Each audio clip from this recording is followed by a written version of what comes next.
Ooh,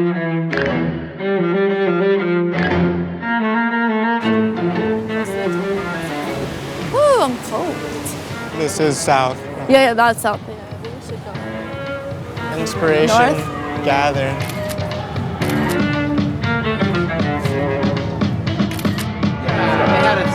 Oh, perfect.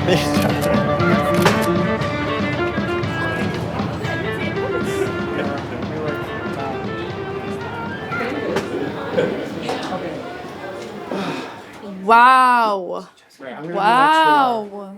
Okay, so yeah, come on up around the corner here into the hallway. This is the home of Harris and Jenny Levine. So Harris and Jenny are part of this huge movement of Eastern European Jews from the 1880s to the 1920s. About 2.5 million Eastern European Jews come to the United States. Most of those people come to New York City. Most of those people come to the Lower East Side. So if we were here in the 1890s, this is the largest Jewish city in the world. These tenement apartments is where people were navigating what does it mean to be Jewish in America. Here at the museum, we tell these stories of real families like the Levines. Most of the families who lived here, someone in the family made a living sewing clothes. Let's come into this front room space because you can really get a sense. Think about 30% of menswear and 70% of women's wear for the entire nation was made in New York City. I think we both have family members who did sew, grandparents. I taught myself how to sew, and I think it's a really important art.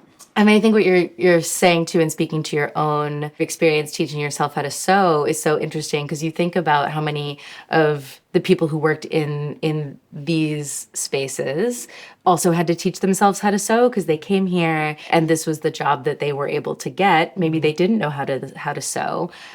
Maybe they're learning alongside, coworkers, people who are teaching them. But then become incredibly talented at this trade. So at this time, was there kind of a homogenous aesthetic Jewish thing?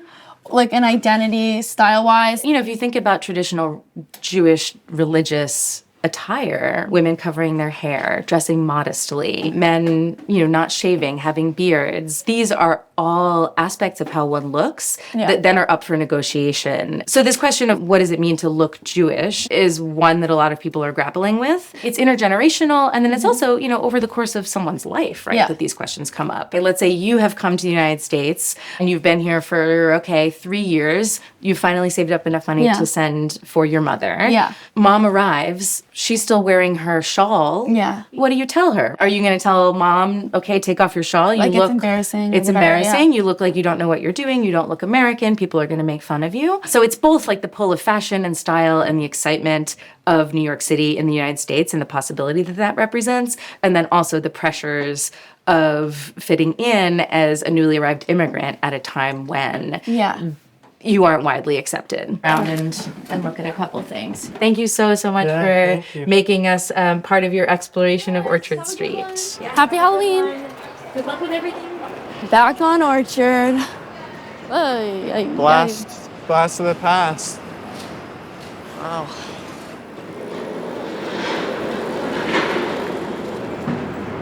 Okay, let's check I'm it out. gluten-free. Maybe I've been outside while I've morally supported my friends. Hi, are you Zoe? I am. I'm Clara. Nice to meet you. How recently did you open up the store? Yeah, so just over a year ago, which is Congrats. crazy. Thank you. Thank you. Longest and shortest year ever. I'm sure. Thanks. You're welcome.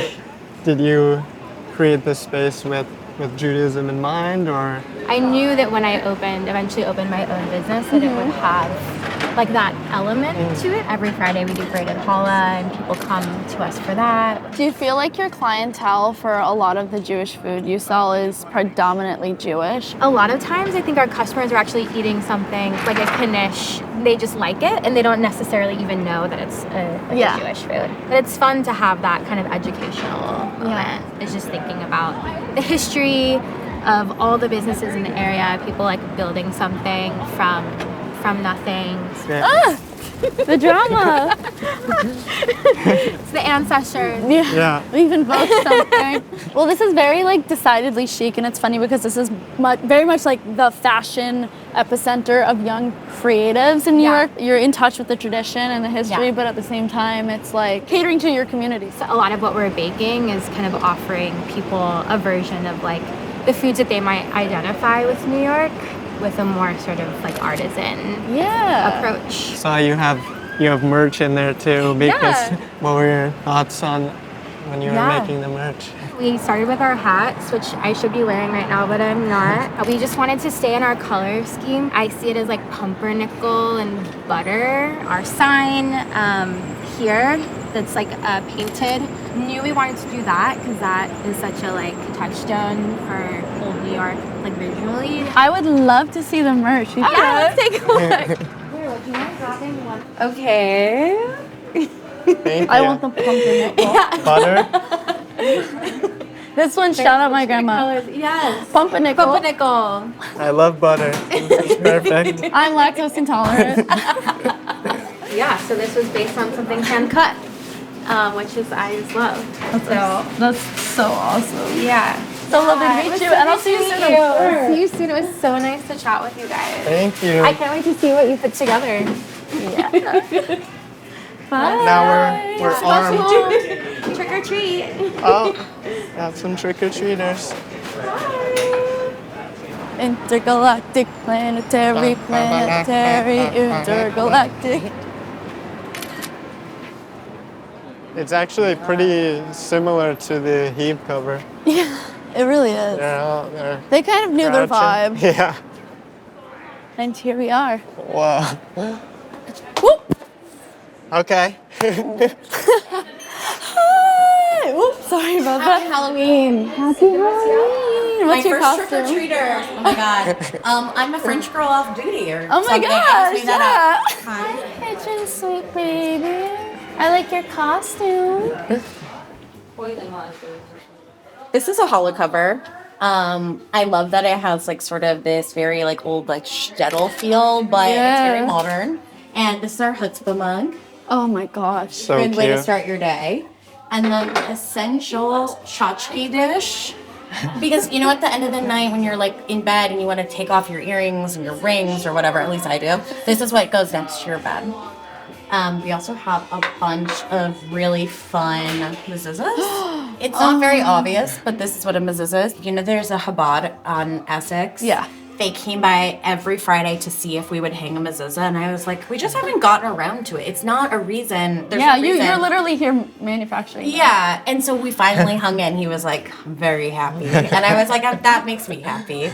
My last name is actually Korn, K-O-R-N, so I had to do a Kornora. Behind you, there's a lot of Judaica jewelry. Clara modeled When you first the launched first that, collection. They've become our best sellers, which is so Yeah. unexpected. Well, also Yeah, because it's so beautiful. creative and fun, and like, you Yeah. know, there's always been that spirit of the quirky Jewish, like Fran Drescher. Like, come on, it's like so Yes. colorful and beautiful. Yeah, and Fran Drescher has a piece, which Oh, when what that a flex. happened, she has this.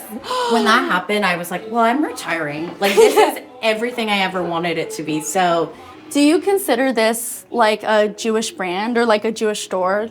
I don't want anything to feel exclusive. I don't want it to feel like solely for one kind of person. But it's my brand, and it has what I hope is the best of Judaism, which is Yeah. warmth. Yeah. And inclusion and humor. So yeah, I think Well- it is. There's just like a lot more eyes on Jewish culture. Yeah. I think it's really important to enforce the things that most Jewish people I know, almost every Jewish person I know, believe in, which is just like, come Yeah. on, come all. Like, it does not matter if you're Jewish. Watch your step. Don't be like me. Who are like Jewish guy icons?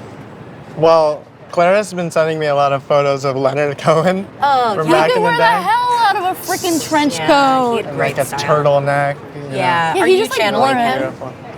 Maybe accidentally. a without little bit. knowing it? Without Yeah. knowing it. I think the fun challenge is like, how do you make something that's really special and super different? Because for the longest time, the menorah and candlesticks that we would be using, at least for my family, they would be the same kind of passed down. They wouldn't even be like very special. And there's my Chabad guy. Hi. We're doing an interview about Jewish stuff. Do you like fashion? Not really big into it. What, can I give you a charm for your bag? Okay, 1 second. I have to say you're very fashionable though. Yeah, that's you an have incredible coat. the double-breasted blazer. It's pretty much one and the same for everybody. Which one do you like? The deer or the rat? Let's do this, dear. It's kosher. You got style. You're having a bag charm on your briefcase. You're Jewish, right? Yeah, You put on tefillin today? I did not. You want to do it real fast? Yes! Sure, let's do it. Have some with you? Yeah. Nice. Would it be sacrilegious to put like beads on it? Like if we made it look more fabulous? No, it's got to be plain. God is in the simple things. I see.